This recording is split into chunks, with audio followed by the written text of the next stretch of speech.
siempre quise ser relator de fútbol, pero antes de ser relator de fútbol intenté jugar al fútbol en un equipo de primera división. En su momento fui a Sudamérica, no tuve suerte, y después dije, bueno, me encanta más relatar fútbol. Yo tenía en aquel momento 16 años, 17 años, que jugar.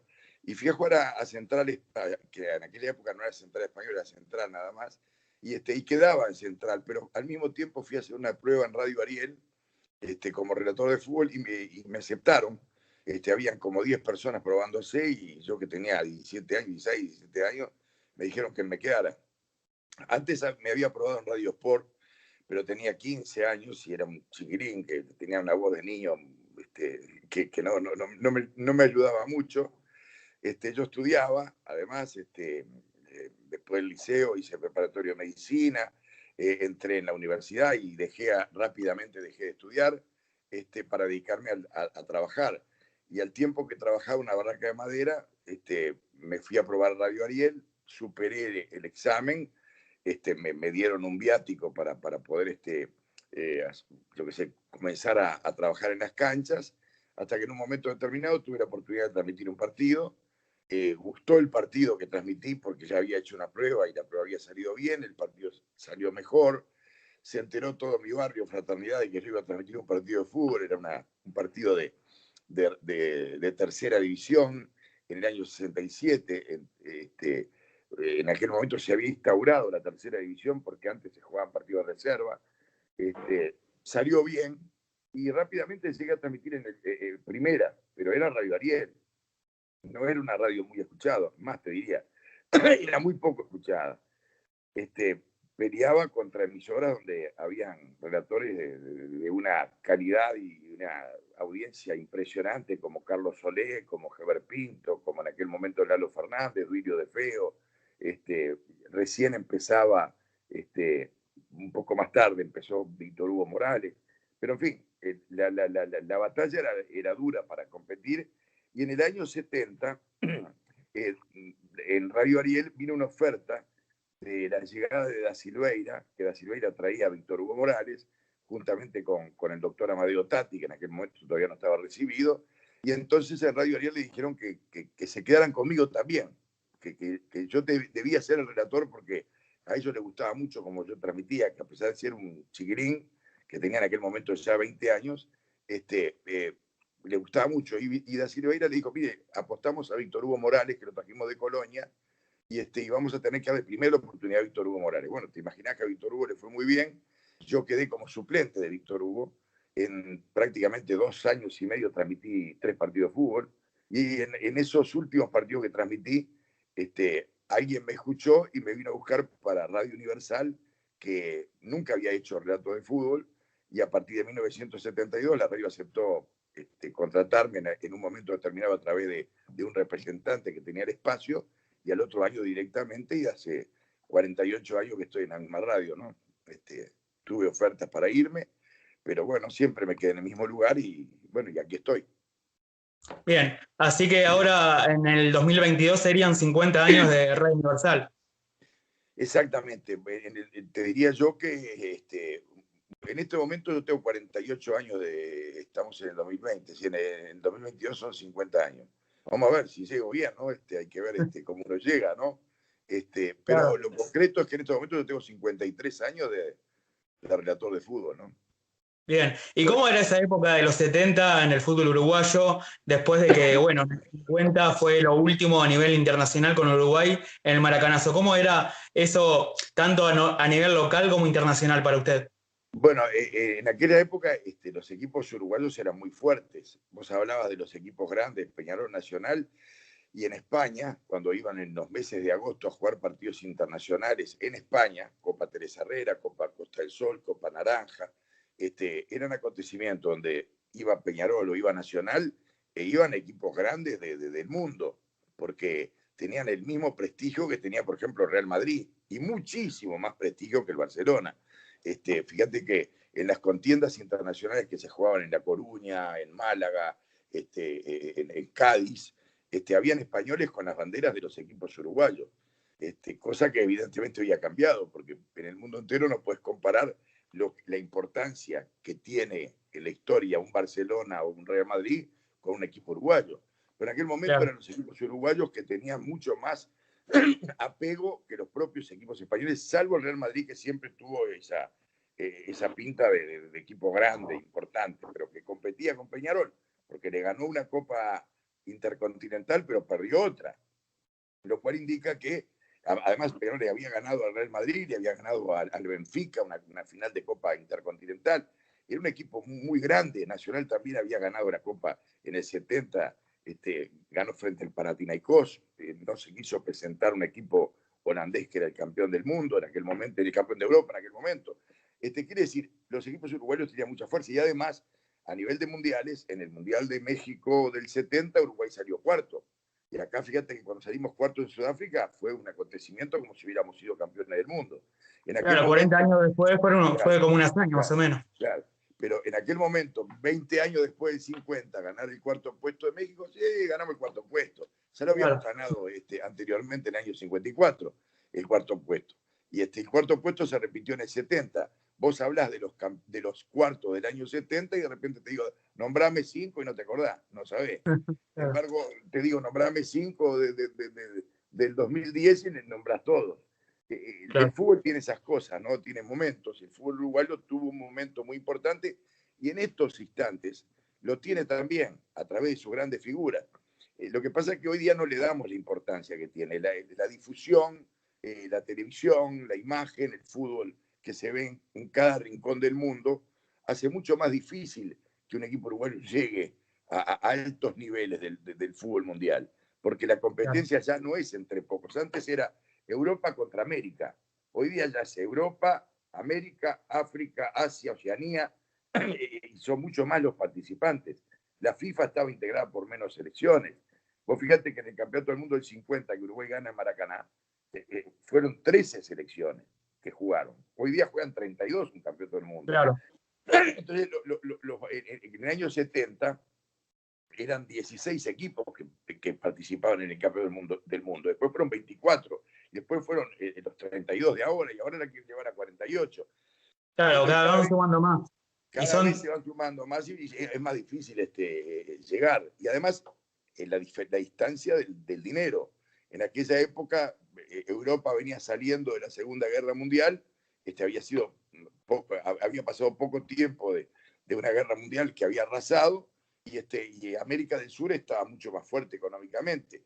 Entonces, un equipo de fútbol como Nacional y como Peñarol podían tener figuras que hoy día ya no pueden tener. Entonces, la importancia de los jugadores también fue sustancial para encontrar éxitos que hoy día no podemos lograr a nivel de clubes. Porque a nivel de selección, los jugadores nuestros siempre van a ser buenos. Esta es una cantera inagotable. Acá van a salir jugadores, como salió Cavani, como salió Suárez, como salió Godín. Y antes también salieron.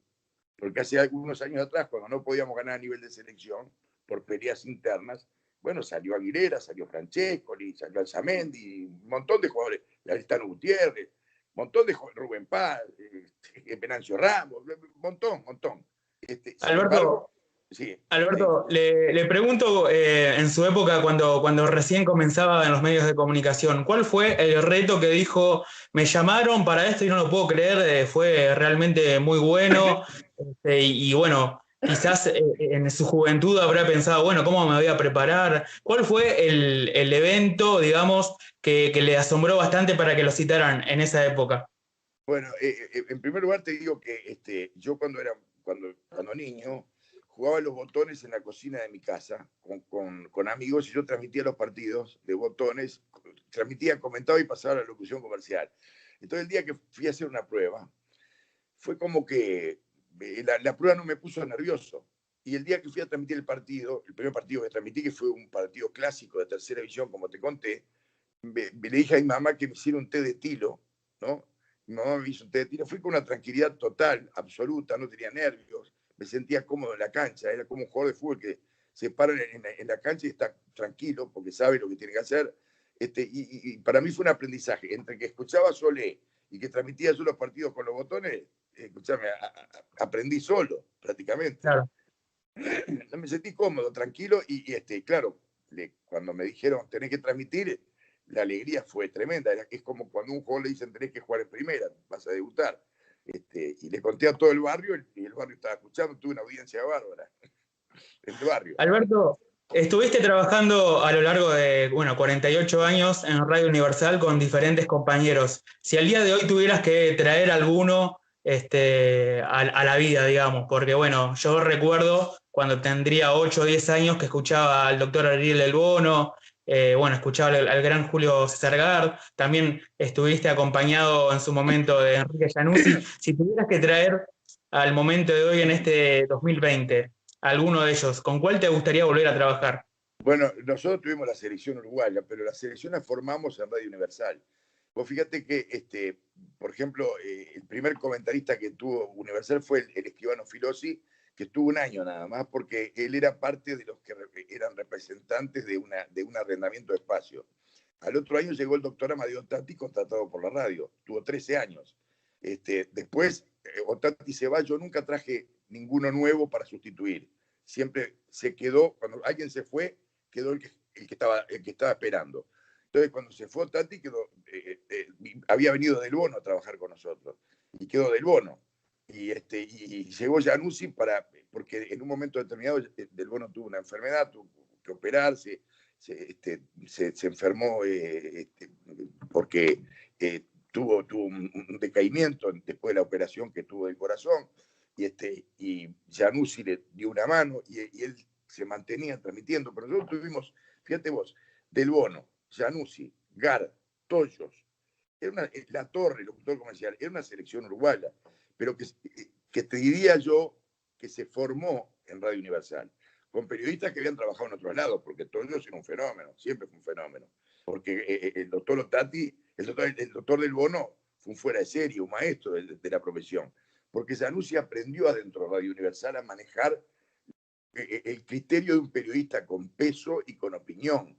Y porque Gard, que había trabajado con Víctor Hugo Morales, potenció su condición en Radio Universal. Y así nosotros tuvimos la selección uruguaya, prácticamente, ¿no? Un momento excepcional. Y también relatores, porque mirá que en Radio Universal pasó Walter Miranda, pasó el luchador incansable Eduardo Macei, comenzó a transmitir fútbol Goñi, comenzó a transmitir fútbol, básquetbol Sonsol, en Radio Universal.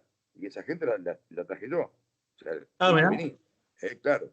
Quiere decir que muchos de ellos pasaron. Romano empezó en Radio Universal. También.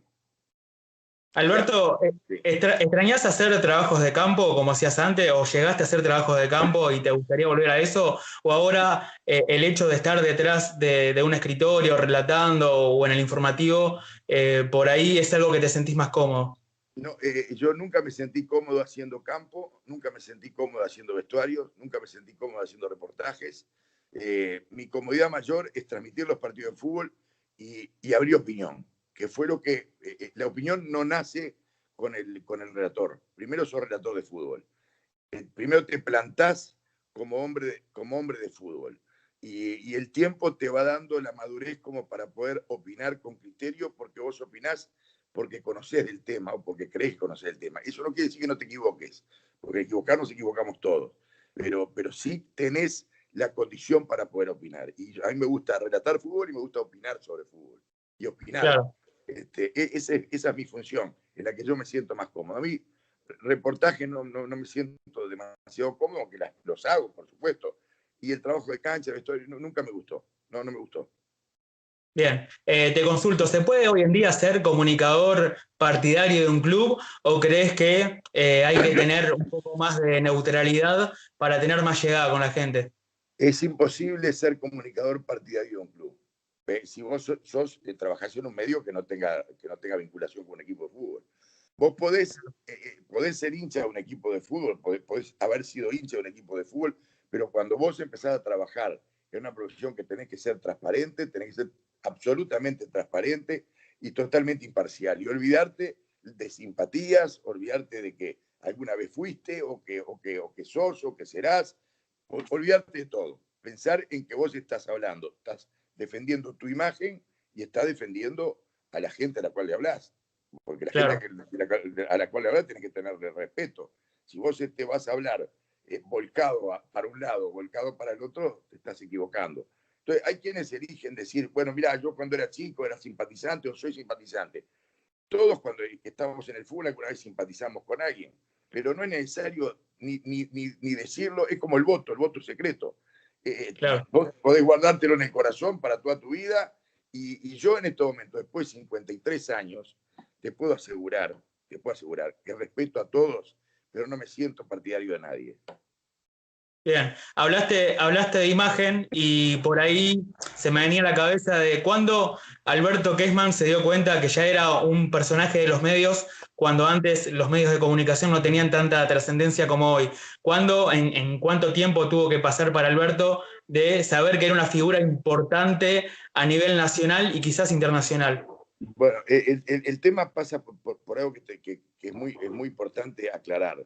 Los medios de difusión siempre fueron importantes, nunca dejaron de serlo. Y las personas que trabajan, cuando agarran el fierrito, el micrófono, por eso te decía yo que uno tiene que, del momento que vos elegís esta profesión, olvidarte de tu parcialidad, de tu amor por algo, por algún equipo de fútbol o tu pasión. No, la pasión es tu trabajo y el respeto al que le hablas, pero siempre te sentís importante. Cuando agarras el micrófono, vos tenés que pensar que sos el más escuchado, que sos el mejor y que la gente te está escuchando a vos. Porque si vos agarrás el micrófono y decís, no, acá no me escucha nadie, no te sentís seguro.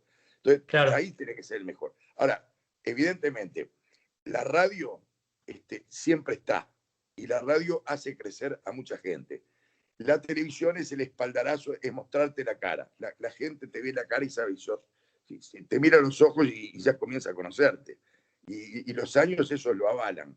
Hoy día con las redes sociales y con todo lo demás, la televisión ha perdido un poco de fuerza. Porque mucha gente trabaja en televisión, de repente la ves por la calle y no sabe quién es. Pero claro. hace muchos años que trabajamos en esto, tenemos el plus de ser más conocidos. Pero siempre la difusión es muy importante, tanto en la radio como en la televisión. Bien, tenés un montón bueno, de armas para defenderte a vos mismo en el relato. ¿Cómo fueron surgiendo? ¿Se te ocurrieron en el momento? ¿Las ibas pensando en la semana? Por Eh, ejemplo, sí. de Rambullé, tenés un montón de frases que son identificatorias tuyas. ¿Cómo son el nacimiento de esas frases? Nacen del diario vivir, nacen del diario vivir, porque uno está en la calle, sale con amigos, se divierte, entra un boliche o pasea por 18 de julio, o te vas para el interior o salís al exterior, y siempre encontrás una frase que te gusta, una palabra que te encanta, y una costumbre que te agarrás o una forma de expresarte. Y a mí me llegan mucho esas cosas, ¿no? Yo soy bastante atento de escuchar ese tipo de cosas. Y muchas veces las absorbo, me quedan, y bueno, y si se presenta en el caso, es lo que hay valor, trascendió fronteras, lo usan, yo que sé, en Sudamérica prácticamente a través de haberlo lanzado un poco de acá, la gente dice, es lo que hay, es lo que, bueno, y nació acá. El dicho no es que haya nacido la forma de decirlo, es lo que hay, se ha dicho siempre, pero con la constancia y con la repetición es después que nosotros lo largamos. Claro. Alberto, te consulto, poniéndote un poco por fuera de la imagen de Alberto Kessmann con toda su trayectoria en los medios. Si te hubiera tocado con 24 años, como me pasó a mí, de irte del Uruguay, ¿a qué país te hubieras ido y en qué condiciones? Porque, bueno, en el 83 más o menos fue la dictadura en Uruguay. Si tuvieras que elegir o te hubiera tocado en ese momento irte a otro país, ¿cuál sería y por qué? Bueno, en principio te voy a decir que yo tuve 3 ofertas para irme al exterior y busqué la forma de quedarme acá en el Uruguay porque me gusta el Uruguay y porque no lo cambiaría por ningún lugar en el mundo, solamente que me sienta echado de este país o muy decepcionado, ¿no? Yo considero que la dictadura, mucha gente y todos la pasamos mal, no la pasamos bien. Sucede que a algunos nos tocó mantenernos acá y otros tuvieron que dejar el país porque se sintieron incómodos, porque tocaron a su familia, porque a mí también mi familia la tocaron, pero evidentemente yo me tuve que quedar acá y me quedé acá. Y la seguí peleando. Eso no quiere decir que quienes se fueron hicieron mal. Cada uno hace lo que espontáneamente sabe que tiene que hacer para defender a sí mismo y defender a su familia. Pero creo que siempre cuando uno tiene una vocación, tiene que tratar de plasmarla, de aprovecharla y de volcarla. Y entonces yo tuve la vocación de transmitir fútbol. Eso no quiere decir, yo trabajé en una barraca como peón, trabajé en una sanitaria como empleado, fui cortador y pegador de alfombras de moquette, trabajé vendiendo filtros de autos, trabajé vendiendo camisas y calzoncillos en el interior del país y trabajé vendiendo bolsas de polietileno. Eso no quita que yo pude haber plasmado mi profesión y haberla compartido. Porque yo al mismo tiempo que trabajaba como relator de fútbol en Radio Universal, vendía calzoncillo y camisa. Iba al interior y volvía para transmitir los fines de semana porque lo que ganaba en aquel momento no competía a un nivel que me permitiera a mí vivir con un solo trabajo. Entonces tenía dos, ¿me entendés?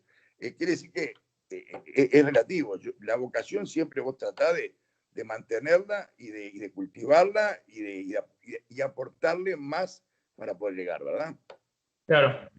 Bueno, y esas 3 ofertas que fueron acá en Sudamérica, en España. La primera oferta que tuve fue de Ecuador, para irme a Guayaquil. Inmediatamente dije que no me gustaba ir a Guayaquil. Después tuve una oferta para irme a Barcelona, ¿m? Y dije que no. También dije que no me interesaba. Y después de Argentina, tuve varias ofertas. Y la última muy importante, ¿no? Porque me vino a buscar pesos pesados en Argentina.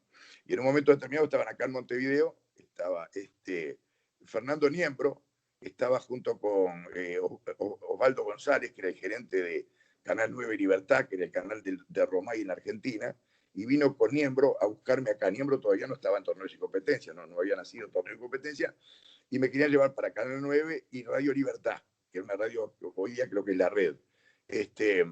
Y me hizo una oferta muy importante para irme para Argentina. Vinieron a mi casa acá en Montevideo y yo en principio les dije que bueno, que yo quería determinada cifra para irme. Me dijeron todo que sí, ¿no? Y me acosté a dormir de noche, no había celular en aquella época, me acosté a dormir de noche y dije, ¿qué estoy haciendo? Mis hijos los voy a tener que ver una vez por semana, pues yo había pedido un pasaje para venir una vez por semana.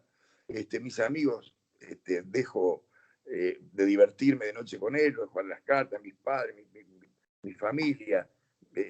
Lo primero que pensás, ¿no? Y me desperté el otro día, agarré el teléfono de línea, ¿no? Que tenía al lado de la cama, llamé a Buenos Aires y le dije, Fernando, digo, me faltó decirte una cosa. Digo, yo antes de irme quiero que me depositen en el banco tanta plata. Me dice, pero vos querés que me manden en la mierda. Digo, sí, para así no me voy. Digo, así no me voy. O sea, que lo que en el fondo yo quería era no ir y quedarme acá. Claro. No sé cómo me hubiera ido. Podés pensar que es miedo a competir con algo que no conozco. Y bueno, todos tenemos derecho a pensar que puede ser, pero en el caso mío te puedo asegurar que fue un deseo personal de no abandonar lo que tanto quiero, que es mi país, es mi tierra, y espero seguirla queriendo siempre como la quiero ahora. Bien, Alberto, te consulto por Martín. ¿Cómo fue su etapa en el desarrollo de agarrar tu profesión? Si se lo inculcaste, si lo fue mamando de chico al verte a vos con presencia en los medios. ¿Cómo fue esa relación, padre e hijo? Ya, Martín primero cuando ya tenía 6, 7 años me pedía para que lo llevara al fútbol. Y venía conmigo al fútbol. Y a los 15 años, 14, 15 años, me dice, papá, yo quiero ayudarte. Y entonces me hacía la planilla técnica, decía, tiraron 3 veces al arco, lo sacaron tarjeta amarilla, que al lado mío, ¿no? Pero como cosa de... Entonces, en un momento determinado me dijo que quería transmitir fútbol. Él me dijo. Y yo creo que cuando un hijo le pide al padre para hacer lo mismo que hace el padre, es el orgullo que le da que su padre haga eso y él tener la posibilidad de hacer lo mismo. Pasa con un médico. De repente un médico tiene un hijo y dice, ¿qué vas a estudiar, nene? Quiero estudiar medicina porque quiero ser médico como vos. O un arquitecto, voy a estudiar arquitectura porque voy a ser arquitecto como vos. O el almacenero de la esquina que tiene un almacén y el hijo le dice, y el padre dice, ¿qué vas a hacer? ¿Vas a estudiar? No. Y se voy a atender el almacén para ayudarte. Y son cosas que suceden en la vida que a veces el común denominador del público te dice, trabaja porque es hijo de. Y el dueño de la carnicería, que tiene el hijo, es el dueño de la carnicería con el padre, pues es el hijo de. Claro. Y el que estudió medicina y trabaja en el consultorio con el padre, trabaja en el consultorio, pues es el hijo de. Todos somos hijos de alguien. No, yo soy hijo de mi papá, mi hijo es hijo mío. Entonces, si a mí me pide mi hijo hacer lo que yo hago, para mí es un orgullo, es un honor. Y además no lo elijo yo, lo elige la gente, porque el éxito de él va a estar en el reconocimiento de la gente, no en el reconocimiento mío. Yo le voy a tratar de ayudar a corregirlo, pero yo no le puedo ayudar a ser el mejor. Eso lo va a ¿Su decir la padre, gente. su Para mí padre siempre va a ser había, mejor. había estado en la comunicación, Alberto? ¿Cómo? ¿Su padre había estado en la comunicación? Mi papá no, pero yo, como te digo a vos, yo de chiquito escuchaba la radio, escuchaba Solé y jugaba los botones y quería ser relator de fútbol. Mi papá era Claro, vendedor ambulante y yo no quería ser vendedor ambulante. Lo que me enseñó mi padre fue a trabajar. Entonces yo quería claro, ser un trabajador como mi padre. Mi padre me enseñó a tener una línea de conducta recta. Y bueno, y eso aprendí de mi padre. Y mi hijo aprendió de mí a esa misma línea de conducta, pero además agregó querer hacer lo que yo hago. claro. Mi hija también estudió comunicación y tiene es recibida en 3 universidades diferentes de comunicación. Sin embargo, es profesora de yoga y trabaja de profesora de yoga. Qué No grande. trabaja en la comunicación porque no tuvo la oportunidad, no le dieron la oportunidad de hacerlo. ¿Podrían haber Entonces, relatoras femeninas en esta ¿cómo? actualidad? ¿Cómo? ¿Podrían haber mujeres relatoras de fútbol?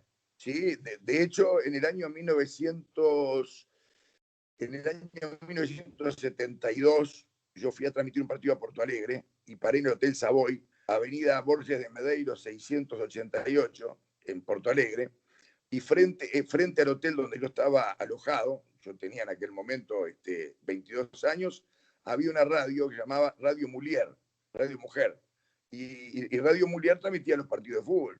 Y acá se intentó hacer, acá también se intentó hacer por 3 chicas, Karen Teodorov, y habían 2 chicas más que hicieron radio con fútbol y lamentablemente no siguieron adelante, pero en aquella época, años 72, en Porto Alegre había una radio Mulier que transmitía los partidos. Mirá, qué bueno. La última pregunta, Alberto, de la actualidad. ¿Cómo ves el fútbol uruguayo y si crees que se pueda volver a la grandeza de antes, más allá que el fútbol ha cambiado y el contexto también, pero crees que pueda algún equipo uruguayo ganar un torneo internacional o mismo la selección? ¿Crees que de acá al 2030, por ahí como se cumple el centenario del primer mundial que fue en Uruguay, crees que la selección pueda ganar algún torneo? Bueno, nosotros tenemos la enorme fortuna de ser una cantera inagotable de calidad y de jugadores que son distintos, porque tenemos una idiosincrasia. Hay gente que quiere cambiar la idiosincrasia de nuestro fútbol. Nuestro fútbol nunca fue un ballet. Nuestro fútbol fue un fútbol de entrega, de lucha, de pilar una pelota en la mitad de la cancha, de tener goleadores, de tener punteros veloces, laterales con fuerza, zagueros fuertes y firmes. Yo creo que sí, que Uruguay está en condiciones a nivel de selección y a nivel de equipo de volver a los éxitos y a los triunfos, porque tiene lo más importante, tiene la materia prima.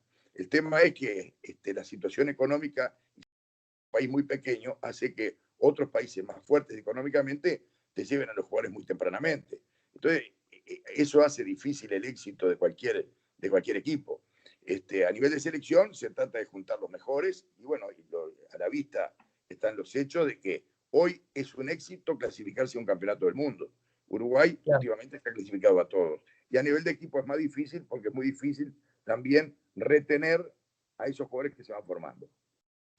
La última, Alberto, y te agradezco mucho este tiempo, realmente te admiro, he crecido escuchándote y bueno, a otros comunicadores también que te han acompañado, pero ¿crees que hay un mal que le hace al fútbol uruguayo no crecer? ¿O crees que, bueno, como lo dijiste anteriormente, por ahí, por ser un país chico de pocos recursos, se va a mantener en este nivel?